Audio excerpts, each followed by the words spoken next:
Welcome to the Wealth Juice Podcast, where we discuss all things real estate, personal finance, investing, entrepreneurship, and the many ways to achieve financial independence.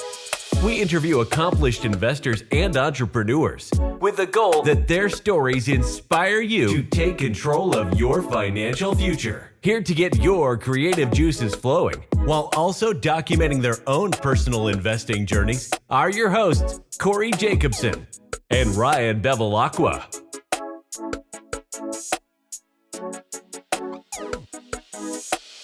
Welcome back to the Wealth Juice Podcast. As always, it's your boys, Ryan and Corey, here with another episode. Today we had an exciting episode. We interviewed Ray Glymph. He is a real estate investor, currently investing in Ohio, Pittsburgh, and he mentioned one other market. West Virginia. That's where he lives. That's where he's from. Yeah, actually, we were talking pre-show. I guess there's a big college game in West Virginia today, and the Pat McAfee show's down there filming. So he had a doozy of a day, but he gave us some of his time. And one of the cool things about Ray, and his story is extremely motivating. He went from homeless to accumulating over 100 doors in real estate. And he's done a lot of this with no partners and has just kind of through the school of hard knocks and trial and error and learning. And like he built this thing to an incredible size. And as we kind of navigated through the episode, we started talking about how he became a life coach, motivational speaker, just kind of finding that he was one of the only people he knew that was a real estate investor, and a lot of people wanted to pick his brain on it. And then we kind of wrapped the episode, and I won't steal too much of this thunder. I'll let you get into this, Corey, but the end of the episode is my favorite. We started talking a lot about mindset, and I think that's what a lot of listeners like too. We talked about how short life is, and we're all fighting the same fight and trying to reach that financial location, all those freedoms, right? And to spend time with those who we love, doing what we want. But it's finding and striking a balance, because you can kind of take it overboard sometimes and it consumes you. And, this game of Monopoly you're playing can end very quickly. So I don't know, man. It's a super motivating episode. It is. And that he'll talk about the power of networking. And in the episode, he mentions that one conversation with somebody at a networking event led him to the decision maker on who gives out grants for specific townships and cities. He received I believe it was a $1.5 million grant to build affordable housing in a specific area. And as long as he followed the guidelines and followed the parameters that they set, it's net cash flow that he gets. And a grant is something people don't know. I mean, you don't typically have to pay grants back. I mean, it's part of like a government stipend, basically. So if Ray's not at these networking events and he's not asking the right questions and he's not talking to the right people, just by kind of osmosis, you're able to build something pretty powerful. And then he's known to as the guy who's homeless that goes to 100 units. I mean, it's all a story of perseverance. It's all a story of just, putting your aspirations into the universe and having these conversations with multiple people. And that's exactly what he did. He was a under 40 candidate. There's pictures of him with Robert Kiyosaki and David Green. He's at all these events, and he's somebody who he said it. After he graduated high school, he went to work. He went to McDonald's. Like that's what he's a workhorse, and it paid off, man. It paid off. He's only 34. I thought he was actually older when we were interviewing him, and he said he's 34. I was like, damn, he's done so much in so little time. So, but we do talk about the finality of life and just interesting mindset. Like, make sure that you have a strong backing and a strong why of doing all this stuff, because you can kind of get lost in the money and the grind, and you wake up and you're too old to move. So Ray shares a cool story about him having not really cool, but just like he had a heart issue, and it's a great conversation with a good dude, a driven entrepreneur. And I had fun today. Yeah, you should be motivated after listening to this one. Stick it all the way out and let us know what you think. Other than that, let's bring Ray in to steal the show. Ray, officially welcome to the Wealth Juice Podcast. Corey and I are so excited to have you on the show, man. Really, thank you so much for sitting down with us here on a Friday. I'm happy to be here. Yeah, man. So we've heard a lot about you. I know you have an incredible story from going basically homeless to 100 doors. You're a life coach, motivational speaker. So we want to hear your story. If you could break it down for us, maybe take us back to as far back as you want prior to getting into real estate, and then take us through that light bulb moment where you're like, wow, real estate is something that really can change my life. It's crazy. I think all investors have that story, but I'll take you back to the beginning. My family, we grew up very humble. We were never rich. I wouldn't define us as super poor, but we were never rich or wealthy. We lived comfortably. From Brooklyn, New York. So, the hustle and bustle of New York City, always on the grind. And after September 11th, my dad lost his job. And, in New York City, we saw high inflation. It was hard for people to find jobs, even qualified persons. And at that time, unfortunately, our family was just one of those unfortunate circumstances. We saw rental rates increase from, $1,300 a month to almost $2,500 in a 2-year frame. And unfortunately, my family couldn't keep up. So that was the first time I actually went homeless. I was young adolescent. I think I was about 11, 12. I still remember spending, my birthday in a homeless shelter. Imagine that, this young kid spending his birthday in a homeless shelter.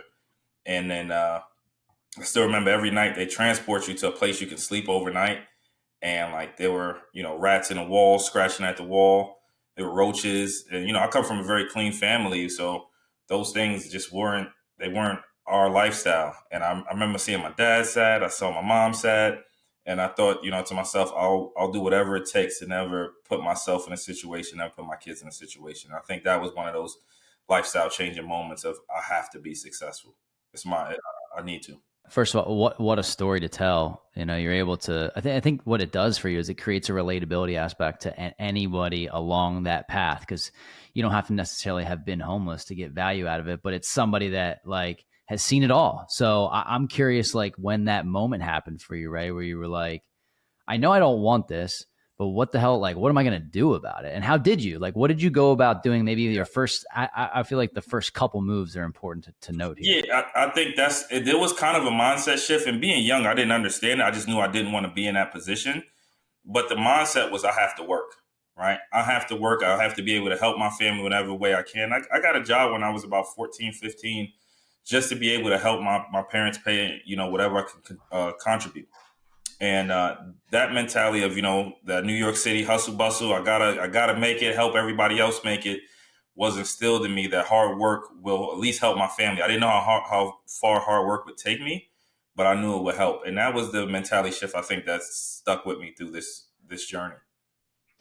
Cool. So the work, that makes sense. I'm curious about, like, I'm reading over here because you have a great like intro here. I deserve to be wealthy. I deserve to be healthy. I deserve to be free. Like that's like become a mantra of yours. But I'm curious, like, how did you get your start in the real estate game? Like, because a lot of people can work. You can work hard. But you can be working hard doing the wrong things, right? I mean, like, and I'm wondering how you turn that mentality of work into like, where's the right avenue for me to like get working? I love that you mentioned that. And I want to share this with people listening too. There is no problem having a W-2 job. There's no problem working at all. The problem is if you don't invest. And I'll correlate this. I love the game Monopoly. I correlate this to the Monopoly game. If you go around the board and all you do is get a paycheck, pay your taxes, pay rent, and you never invest, you never win. Right? So you have to invest. You have to start to, make those investments to scale. And, for me, I actually fell into it by mistake. My first house, I bought a house. I had a buddy. He was like, hey, man, I need a place to crash. I'm like, well, I got a basement. And I was like, how much do you want for it? And he was like, I forget what the offer was, but it ended up being like half my mortgage. And I was like, wow, this is like awesome. Like this guy's paying half my mortgage, a basement I don't even use. And then I didn't know that then, but that was called house hacking at the time. And then at that point, he eventually left, and this thing called Airbnb was coming out. And I said, you know what, let me try this little platform. And then I did the Airbnb, and it ended up paying for my mortgage in full, right? This little basement space ended up paying for my full mortgage. And at that point, I was like, there might be some opportunity in this. And I actually got into, at that point, I had some good friends, some attorney. One guy was a restaurant owner. One guy was in politics, a couple other restaurant owners, and they were all talking about real estate. And I listened in. I was like a fly on the wall. It was about 8 guys. I'm just a fly on the wall listening. They're like, yeah, we should buy this, refinance this. We'll rehab it, pull all our money back out of it, then go buy the next one. I'm like, I don't know what these guys are talking about, but I want in. And that was my awe moment. Yeah, kind of the power of being in the right rooms. Mm-hmm. And so it's funny that you have that story about the renting out your house, because I did the same thing. I house hacked, and we always teach people this. We have a coaching program, and like that's the first thing we bring up to people, because it's the best entryway into real estate. With you're getting your feet wet, you're learning how to be a landlord, you're building equity in an asset, and you're reducing your living expenses. So you have that money to invest, because I agree with you, right? Like if you don't go around that board and you just pass go and you don't collect 200 and you don't invest it, that doesn't work with an inflationary period where, inflation's 6-8%. I mean, you're gonna run out of moves to make, and you're gonna run out of money eventually. So I love that. I'm curious about, maybe your next couple moves. Like, so you house hacked, you got the bug, you're listening in on these conversations. Like, did you immediately go buy a 50 unit? Like, what's the next move that you made? We've had some people that have done that. That's why I asked the question. That's pretty, yeah. I wouldn't recommend that at this point in my career. I went small. I left those guys. Everybody said, we all put in, $5,000 together. And I was excited just to be a part of it. And when it came time to put in the $5,000, everybody backed out. But I did the research already. I started learning the game of real estate. And, I thought I knew a lot at that time, but I didn't.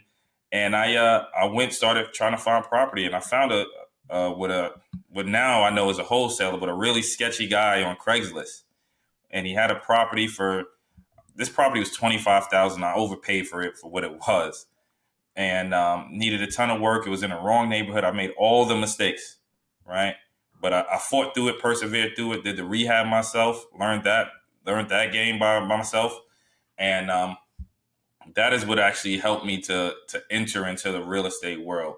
Did you start wholesaling yourself, or did you just bought the property from? I bought the property from a wholesaler. Like I said, this guy, I had no idea whether he was going to steal my money. But fortunately, he was on up and up, and it was a good guy. So it ended up being a legit deal. I ended up purchasing the property. And I still remember, the first time that tenant gave me that check, that first rent to payment. This was like $1,000. I think I had $50,000 total on the project, and I got $1,000. So it was like a 2% rule, which, nowadays you're lucky to find a 1% rule. So this was a good property that cash flowed really well. Yeah, got it. Okay. So then, you're able to scale from there. I'm wondering, like, and we can talk more about your portfolio, but like, how did business and life, I guess you'd have to fast forward, business and life coaching, like, how did that come into play? How did you feel like you had the confidence to go into a space like that? I don't know what year this is that you're talking about anyway. Maybe you could just catch us up on like the trajectory a little bit. So my first project was about 10 years ago, I believe. And so when I look back at it, people ask you questions. And when you're somebody who starts out as just a worker, and, I started humble beginnings. I worked at Starbucks, Long John Silver's, McDonald's. I never had great 6-figure high paying jobs. I worked very hard labor jobs. And, starting from those and seeing me rise, a lot of people started to ask questions like, hey, how are you doing this? What's helping you scale? How are you getting to this next level? And that's where it became I feel like I have something that I can actually help people benefit from. So, it's what a lot of people do is they get one property, it goes well. They get 2 properties, it goes well, 3, and then they're like, "Oh shit, I ran out of my own money. Like I don't have any of my own funds to deploy into this." So, like, what's the way that you scaled? And 100 doors that's a lot, man. And that's intimidating for a lot of people. So, what were your moves? So I bought the second one, similar numbers, bad neighborhood, didn't know any better. But it still cash flowed and still hit that 2% rule. And at that point, I was making about $2,000, and I said, if I can get to $10,000 a month, this would be awesome. Like I can really take hold of this real estate thing. How do I do that in a quick way? And a building became available that I was actually operating a business out of. And it came for sale. The owner, and I can tell you guys a story, actually. The owner, his name was Bill, and he wanted to sell a building. It was an 8-unit building. I rented one of the units from him. And he wouldn't do any seller finance. I didn't have the cash or the capital to actually buy the building. So finally, one day, we shake hands, cold day in like October, November, shake hands. He decides to say, hey, Ray, you can do seller finance. Shake hands. He goes home that night, passes away. Right? Nothing in writing, nothing. The property goes back to the family. The family's like, no way we're selling this. We know what this building's worth. It's $500,000 building at this time. No way. So I'm like, all right, well, I don't have the capital to do this thing. And I talked to the uncle. Me and uncle developed a great relationship. I'm talking to him for over 1.5 years, 2 years. And finally, he agrees to sell or finance this thing. I'm excited. Now is the time. Snowstorm comes in. The uncle decides to shovel the driveway. He passes away that day, right? This building is not meant for me. I swear. And it was just like everything, the forces that be were just against me of, being able to scale. Building goes back to the family. And then one fateful night, a tenant on the top floor takes a hammer, breaks the toilet, and lets it overflow and flood the whole building. The building gets condemned. The family now wants to sell. This building, I believe that was 500 or valued at 500 or 600. They now sell to me for a fraction of the price, $200,000, I believe. Right. I didn't have that capital though. So how do you scale? I actually sold my first 2 houses. That was all I knew was like, hey, I have to sell these to get this. I didn't know about refinancing. I didn't know any of that game. And so I ended up selling those first 2 to get that bigger property. And that property, we got it renovated with the money and the proceeds from the sale, got it renovated. And then it actually appraised for about $750,000 to $800,000. Okay. I got a lot of questions here. Couple things.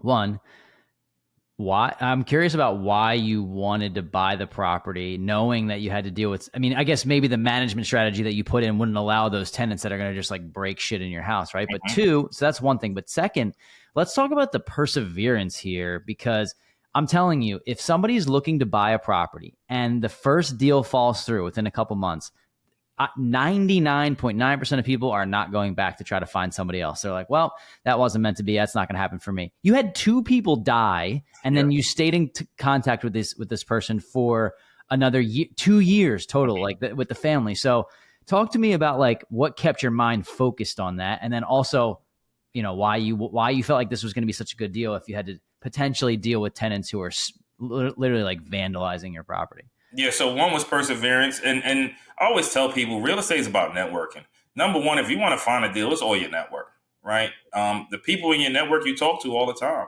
So I wasn't just talking to these people just to get the deal. It was more of I had a working relationship with them anyway. So we might as well talk. And if the opportunity ever comes up, then I'll be top of mind, top of funnel. And I think that's very important for people to understand is that I'm not just looking for a deal. I'm looking to make a network because I'll be honest with you. I've networked with people and had no intention to find a deal, and their friend might have something or somebody else they know might have something. And that's how the real estate portfolios are made. And I'll tell you guys time and time again, I've closed on millions of dollars in real estate just from my network.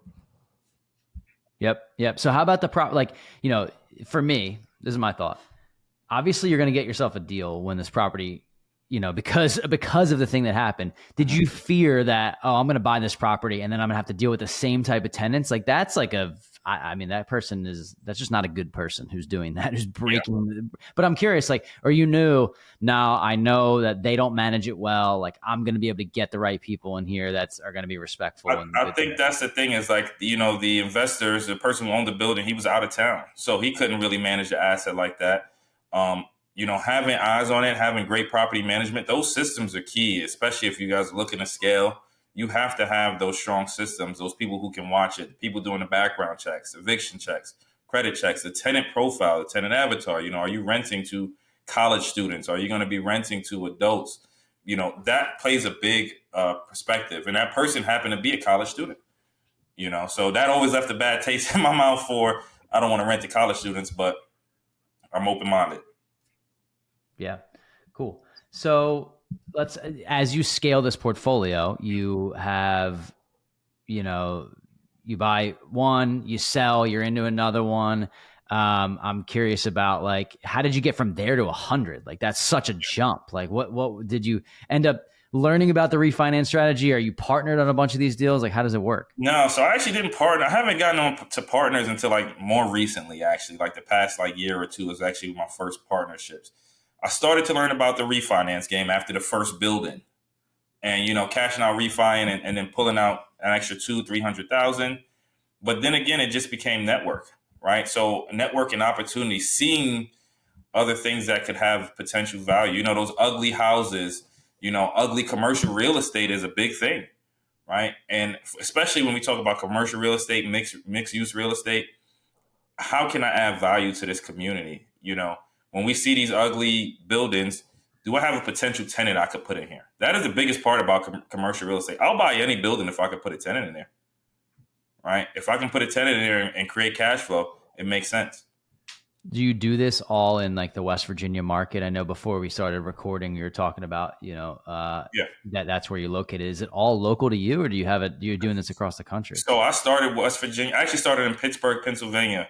Pittsburgh's a hot market right now. I started in Pittsburgh. I've done Pittsburgh, I've done West Virginia, and I've done Ohio. So I've done the three areas. But I always say, and the quote is the riches are in the niches. So you have to be specific to your areas. If you really want to scale, staying specific to your area is actually like a secret superpower, right? Because your area like the back of your hand. And I'll relate this to my first property.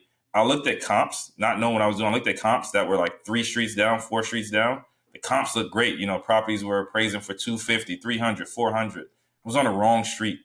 I didn't know the neighborhood, right? So if you go across the bridge, little did I know, when you go across that bridge, people don't want to live across the bridge. If I was in that neighborhood and lived there and actually knew that neighborhood, I would have never ran into that problem. I would have known that. Got it. Okay, cool. So, you're in the niches, your backyard is the place to go. You're able to scale this portfolio. And I'm wondering like how you got it. Did people start to reach out to you about coaching and about mentorship? Like, how did you get it? Because now as you build your portfolio, you're a business and a life coach, and you mentioned veteran entrepreneur. So like, how does that, like, at what point does that come into your story? And are you a veteran yourself? Like, how does that play a factor? I am not a veteran. No, I'm not a veteran. Well, I'm veteran as in like experienced entrepreneur. Yeah. Got it. Okay. And it actually came from me going to a conference. I had never went to conferences. I started listening to like podcasts similar to these podcasts, and I started getting some education through that way. I didn't really have a lot of real estate education, and so I started tuning shows, and then I'll never forget there sparked a podcast, or I forget the name of it, but they were hosting a conference. I said, let me check out this conference. And I went to the conference. At that point, I had about 70 doors or something. And I went to this conference, and I remember just talking to people, and I'm like, yeah, so, what do you do? And they're like, look, I'm looking to get invested or start invested, or I got my first one. And I started talking, and I looked around, and most people didn't have any real estate investments. Most people might have had one, or, they were looking for their second one. To find people with, 3, 4, 5, 6 properties it's actually very rare.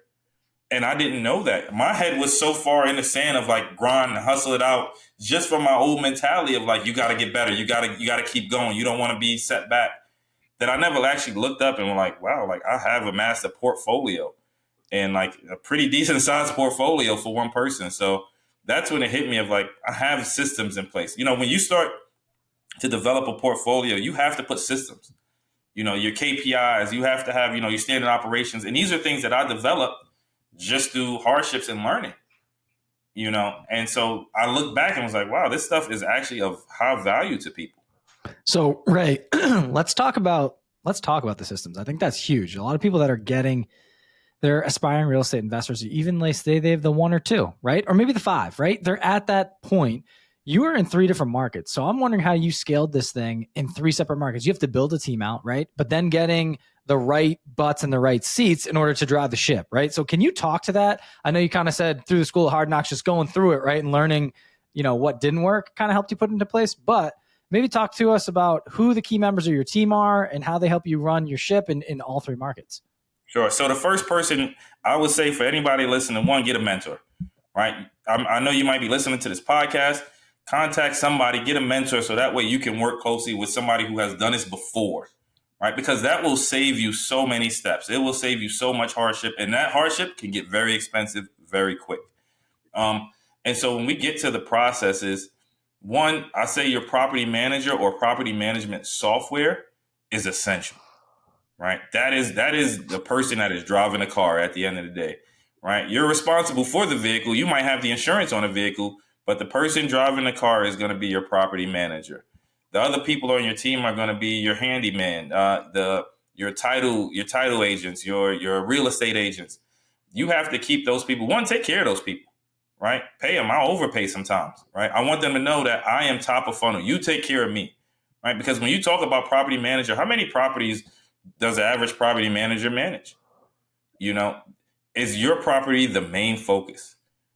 you have to think about that, because as a business, you want to be the number one aspect of their business. I want you to think of me every time something comes up. If it's a good tenant, I want you to think of my property first. So I think that's really important when you build that system. So I couldn't agree more. I'm thinking about in terms of, for us, property management was the number one thing that allowed us to at least buy our time back, right? I think it's like 8% we pay. It is worth that 10 times over. Not literally, but for mentally it is, because we can go do the things we are better at, increasing our income, building our network, getting onto the next property, et cetera, right? Building a brand, all that. My thought is a lot of people are struggling right now with the rates and maybe even having the confidence to deploy 40, 50, 60 grand, whatever it is on their first property. Can you talk about that mentality? I know you speak on this, and at least the mental side of real estate and just being a driven person. Talk about that and how people can overcome that to feel confident to get that first deal. Because we talk on all the time. Once you get that first deal, it really opens up so many more doors for you, and you become an investor. It just gives you this confidence to walk in a room differently. Yeah, so there are a couple parts of that question, and I want to keep back to it too. One is that you will always have butterflies. Ladies and gentlemen, I just last week I took down a deal that was like $120,000. I had butterflies for it, right? No matter what, is money coming out. So I don't care. When you're at that closing table, you're a little nervous, right? What helps you is being able to analyze, know your numbers, right? That it's pretty much, I work with a lot of sports players, right? And they always like, Ray, how do you know what you're doing? And I ask them the same question. How do you know what you're doing? You put reps in, right? You go work out. You analyze deals. We analyze deals the way you work out. So when you get on the field, you're a professional, right? You know what you're doing. So the same way, when I get on the field, when it's time for me to close on a deal and work through it, I already have my scope of work. I already walked the property, right? I already know what pieces need to be in place. I already ran my numbers and analyzed the deal to make sure it works out. I've done my reps. So even though when a football player or an NBA player goes out to perform, they still have butterflies too, ladies and gentlemen, same way we do, right? But you do that exercise before, and that's what makes you a better investor. I love that analogy, Ray. Like sports is it's just like such a great, like it's so synchronized to like everything in life. And I say that because there's this theme that like taking action is really the way that you have to go. You can, as an athlete, you can read about how to be a good basketball player. You can read about how to run a good route. You can read about how to kick a soccer ball the correct way. You can read about all these things. It's the same thing, but if you're not going out there and hitting 50 golf balls, you're not going to become a better golfer. If you're not outgoing making offers, you're not going to become a better real estate investor. If you're not walking properties and going to networking events. So there is this analysis paralysis that people get stuck in of like, oh, I know that I can run the numbers this way. And then I met somebody, and no joke, I met somebody a month ago who was in a networking event or a networking group, like a mastermind, who's been in there for 4 years.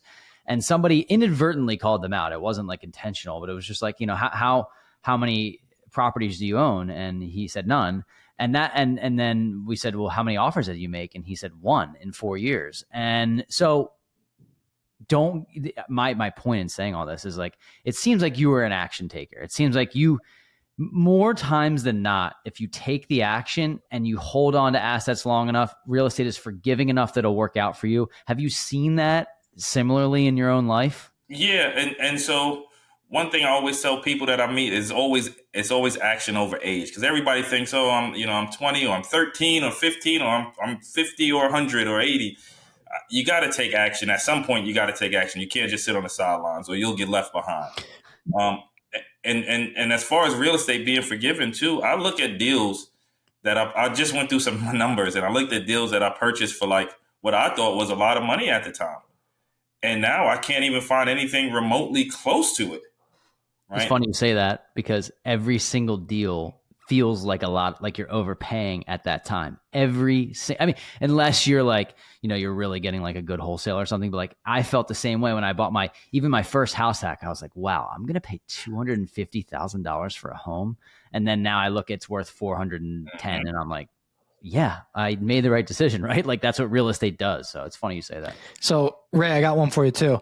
Back onto the deal analysis. I think there comes a point, and this is where a lot of people get stuck in analysis paralysis, what we call it. But like, you can be running the numbers all day long and putting the reps in, but to know that you're putting the reps in correctly. I think that's what gets people. There's always that second guessing, like, well, am I doing this properly? So talk about some of the key tools in your business and like the analysis that you've learned over time. Do you use anything specific? Do you have it just so down pat now? I'm thinking about this for some aspiring investors or people that want to put their nose to the grindstone and start now. Yeah. So what I use, I have a calculator that I built. And if any listeners, if you guys want it, I'll give it to you for free. Don't even care. Right. Thanks for listening, I guess. Appreciate you.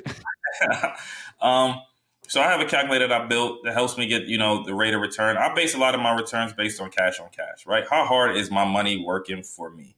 And if it's not working hard enough, I'm either going to pass on a deal, maybe list it, maybe do a fix and flip, or if the numbers are good enough, I'm going to hold it and burn it, right? So I base it strictly on those numbers. But a lot of people look at the numbers on the sideline and they don't know what they're looking at. I think that's the biggest thing. They really don't understand, like, hey, this is a good deal, right? Some people are afraid of working with contractors. Some people are just afraid in general, right? And I think that's the value, is that I try to tell you the horror stories up front, because a lot of people sell you roses. Hey, look, I just bought this property and now I'm retired. Doesn't work like that. I hate to tell people listening, it's not that easy, right? It takes time.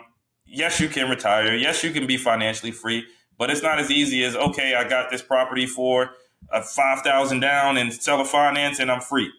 It happens, but it depends on what your freedom act is actually like too. So one, you got to understand that, and this is one of the biggest things I teach, understand your buy box. What's the reason that you're buying, right? What's the asset class that you're buying? What's your goal in buying this asset, right? If you can understand those, that's when you start to understand, okay, the purpose of me buying this real estate. I'm not just buying it just for the numbers, but there's a purpose behind every piece of real estate that I buy at this point in my career. 100%. 100%. Can you, just to give a real life example, can you talk about the strategy you're focused on now for your portfolio? Maybe it's one, maybe it's multiple. And then I'll give it to you. Why that fits your buy box, right? Like, just give us what you're buying these days and why. Sure. So right now, the properties, like I said, I buy with purpose. And I'll give you two examples. One, I bought a building that housed a property management company, right? And in exchange, this property management company now helps me with my property management. Win-win for both of us, right? Because the property management company, they were going to have to move from the building that they have. They love that building. Now, guess what? Hey, look, you guys keep the building. We'll work something out. You guys take over my property management. I'm clearing free from that. Good deal. Another building that I'm building, this is a hot topic too, is we're getting grant funds to build low-income housing for low-income individuals, veterans, people with disabilities. So we got a $1.5 million grant to build 12 units, right? So, and after it's built, it's net cash flow. As long as we stick to their guidelines, house a certain amount of veterans, disabilities, person with disabilities, and low-income individuals, we get the building net free. So not only am I giving back to low-income individuals a situation that I came from, but I also get the profit from it too. Right. I'm curious about that specific, Ray. I wanted to ask him about, like, do you have to know somebody? Like, well, I mean, like, how do you get access to the grant? Is that somebody that you have created a relationship with? Like, that's so interesting. So this is and like I said, the power of networking and being in those rooms. I was actually at a networking event and I sat next to this older lady, nicest lady. We just struck up a conversation, and turns out she's a grant writer. She's written millions and millions of dollars of grants. She just got approved for like a $20, $30, $40 million grant in our community, right? And I just struck up a conversation with her, and she was like, hey, look, there's a grant out there if you do real estate development. Last year was $750,000. This year they're doing $1.5 million, and they don't think they'll have enough people to give it to. And then she said next year they're probably looking at $2 to $3 million. So this is now might just be my newest strategy, is just to develop using those grant funds. But this is actually a federal home loan grant, right? So you can do this anywhere in the United States. Most people do not know about this. So that's the power of listening to these podcasts. Look, another free jewel. Somebody listening to this podcast can now incorporate that. But it's federal. This is throughout the U.S. Cool. So first of all, I mean, that's worth listening to the show right there, just to hear something like that. Like, I didn't know about that. I didn't know that these things were out there. I know a lot of developers that we've had on the show, so it's very cool stuff. As we wind down the show, we like to talk a little bit more about mindset and like what went into So, I mean, humbly, Ryan and I have never been homeless. I didn't grow up poor, and neither did he. We've had a lot of conversations about the fire that some people have experienced that. It's a different level. It's some respect. Like, so I like to think we work hard, but it's like, coming from that humble of a beginning, like, I'm curious about how you, like, what are the thought processes that you go through now? Do you have, you turned basically into this abundance mindset, right? And networking and helping other people, it's like a complete shift, right? So I mean, I realize that's kind of like an open-ended question. I'm just curious about like how you approach, what changed for you most about that, that way of thinking. I heard this quote, and hopefully this helps more people too. One of my mentors said, your bank account is a direct reflection of how many people you can help. And that changed my mindset of, okay, let me go make money, to now if I can make money helping people, wow, that's such a more value, right? And then the opportunities kind of opened up. So just like I mentioned about this grant, I had my conversation with the lady was never about, hey, I need a grant, or it was, look, I help people, I house low-income individuals. I think 20% of my portfolio, about 22% of my portfolio is low-income housing, right? That was my way of giving back. And when she heard that, she was like, well, Ray, that would be awesome. I actually have something that might work for you, right? To help house more people. It became helping more than, actually making money. But the money is just another aspect of being able to help. Yeah. You hear all the time. I hear it all the time. Like, business is problem solving. It's like, solve a problem, you'll make money, right? So help somebody solve their problem and you'll make money. And you hear it, and it's kind of like up in the cloud. You're like, okay, I don't know how to like create an iPhone. Like, I don't know. Like, I'm not that smart. But it's interesting that you mentioned this, because I feel like so empowered now. We're doing this coaching program. The problem, here's the issue. People want to get into real estate, or they want to buy their next property. They have one or two, or they want to buy their first, and they don't know how to do it. They don't know how to find the network. They don't know how to run deals. They don't know how to get themselves in the mindset. They don't know how to build the team. They don't, all of these things. So Ryan and I have started this coaching program. This episode is going to be out in September, but we started it August 1. We have a bunch of people that are interested. All of a sudden, the money follows.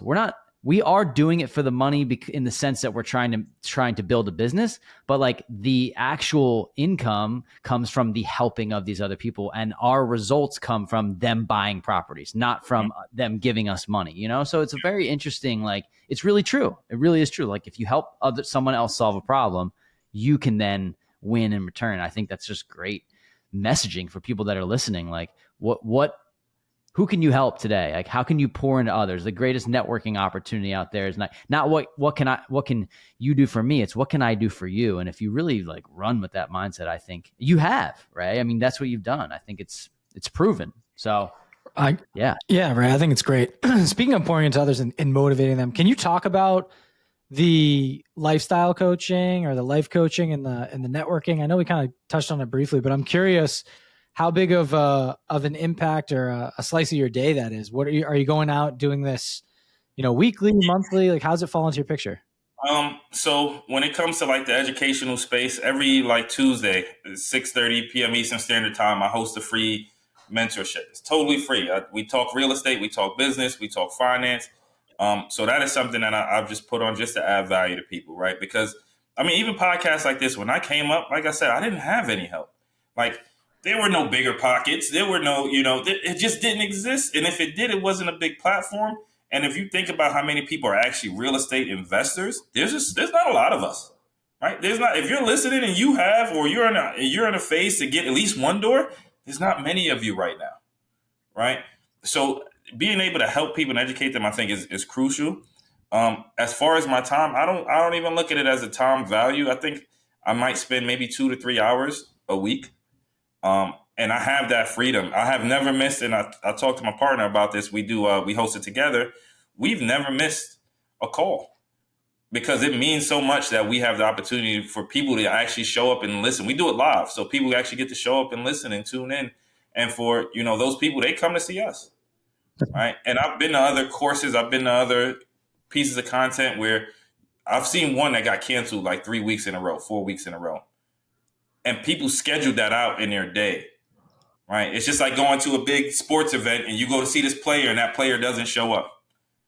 it's not the same. So, I've been on vacation. I start what I'm doing on vacation because it means that much to me. This is my give back, and that's my opportunity to give it. I love it. We've had smaller scale thing, but we've had someone reschedule. They were a referral to come on the podcast and rescheduled a couple times. And some of them times were last minute, and we're like, that's just something we defend our time. And I've learned, you make a choice where you're going to show up, where you're not. And I think when you show up for Corey and I, we've ran this show for the last 4 years. We have not really, I don't believe we've missed one episode. And if I've had to miss, he's covered, and vice versa. And it's not easy. It's so hard to come up with questions on the fly. You have an outline and know the guest, but I did one by myself the other day and he had already done 3 by himself because I couldn't make. I'm like, dude, that was a lot harder than you made it look. Thanks for covering my ass last couple times.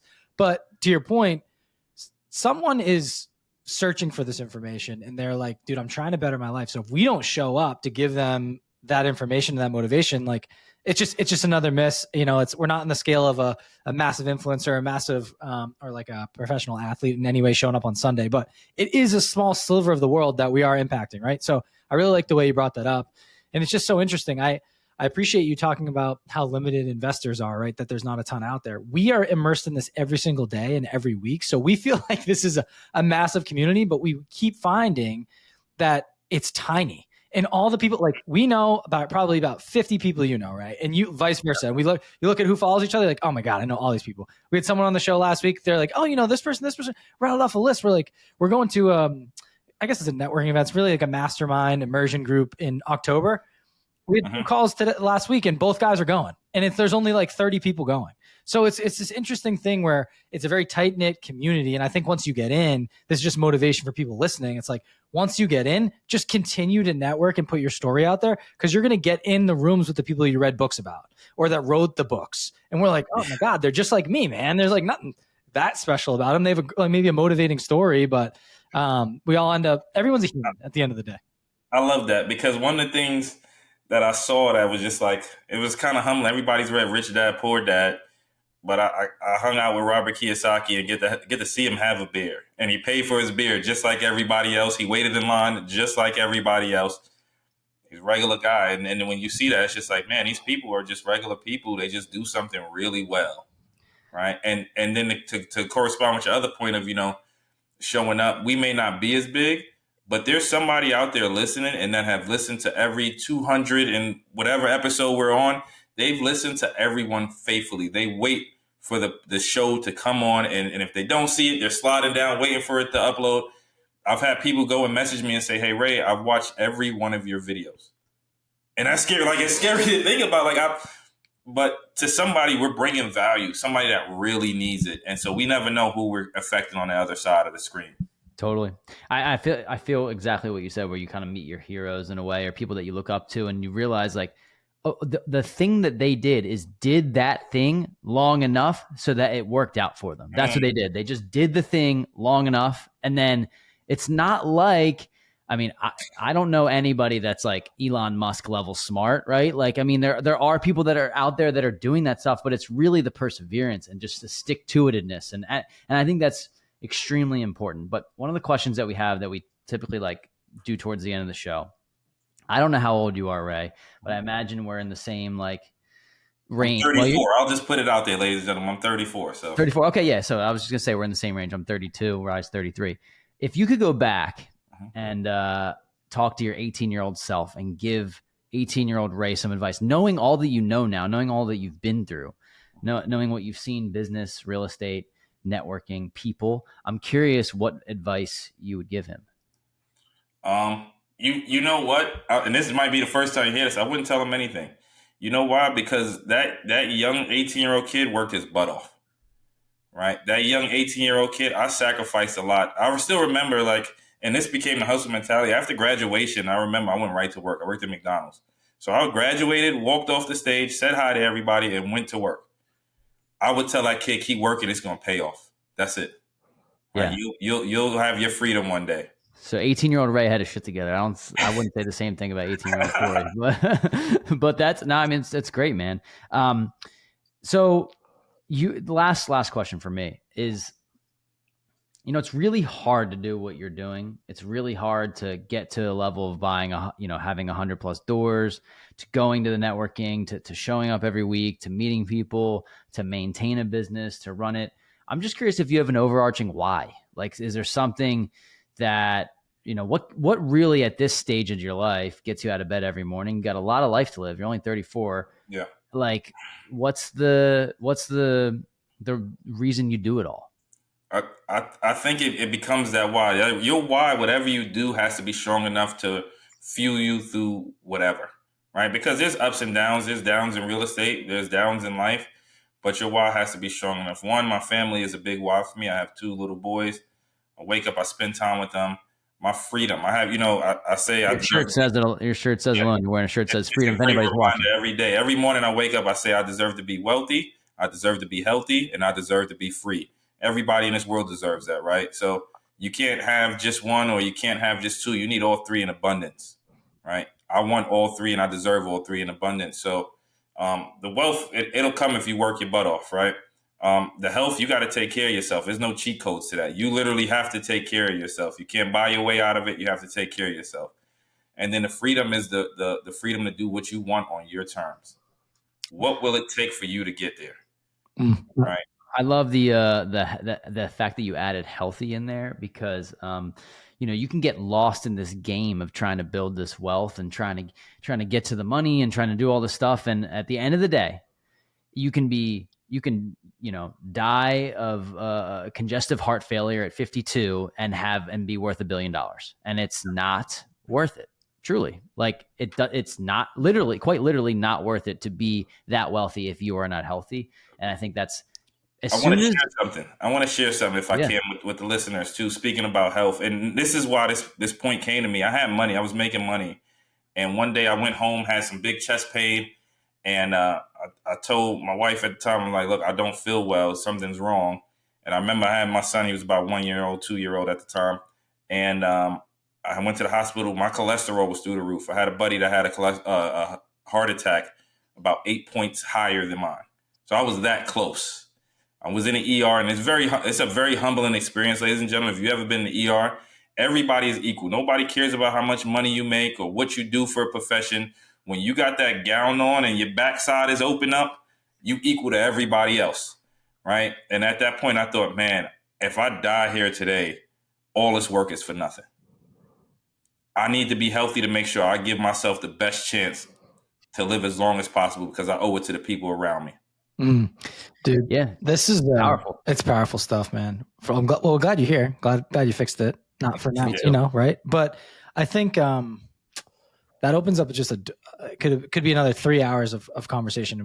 We won't keep you, but I do want to talk about it a little bit because it's just so interesting. I think I heard it on another podcast. Like every millionaire or billionaire that's 50, 60 right now would trade pretty much all their wealth just to go back in time and have the youth again, right? And there's this balance. I think we all get wrapped up, and it's funny, we're similar age, so you get it. And I have a family now too, and a little one running around, and the balance of having a social life, a family life, a professional life, and your health, and balancing this all is so hard, man. And like you want to provide, you want to still be a human being, and like there's some days you're like, what do I even like, man? Like I feel like I'm living for someone else, and I know the dads out there get me on that, and even spouses, right? You're like just trying to provide, and the world is so expensive, and like that's the point of bringing these conversations and stories to light. Is like, dude, everyone's going through the same shit in a different way, and like their own piece of the world, and like here's some success stories on how you can navigate. Like, look at this. Look at Ray.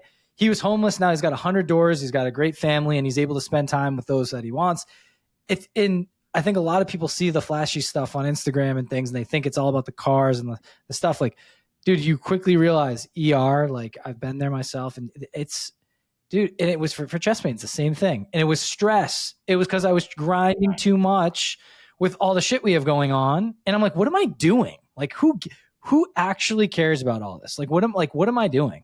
And so you have to really this was the end of last year. Corey and I made it a goal. We're like, dude, we got to trim off the extra stuff. We're doing too much.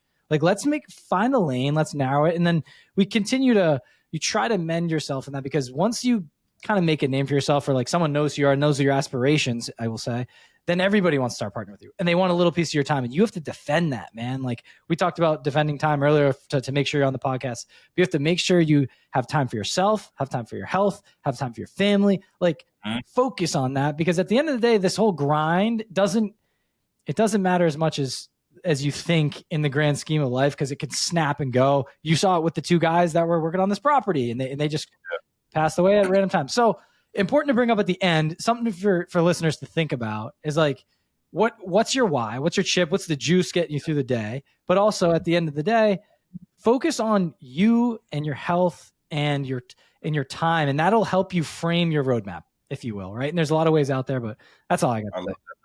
And I'll relate this again to the game Monopoly. Monopoly is a very powerful game if you see the guy behind me.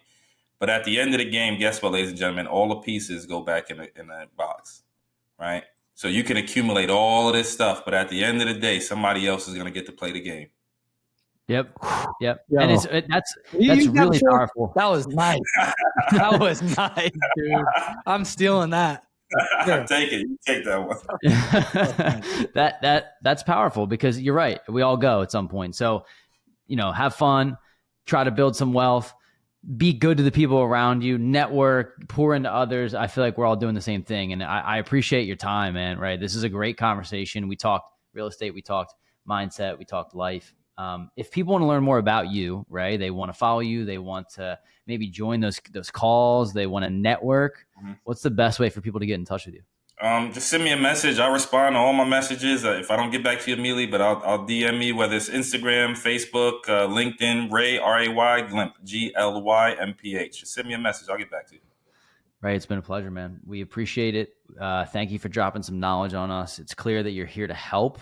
And we love interviewing people that are all about that, because we feel like we're doing the same thing. So again, thanks for your time, man. And we will chat soon. Thanks for having me, guys. Thanks for tuning in this week to the Wealth Juice Podcast. If you liked what you heard, please leave us a 5-star review on Apple Podcasts, subscribe, and share with friends. The more ratings we get, the more ears we'll get on our show, and in turn, we'll be able to provide you with more high-quality guests. You can also find us on Instagram and YouTube at Wealth Juice Official, where we post daily tips, tricks, and document our own journey towards financial freedom.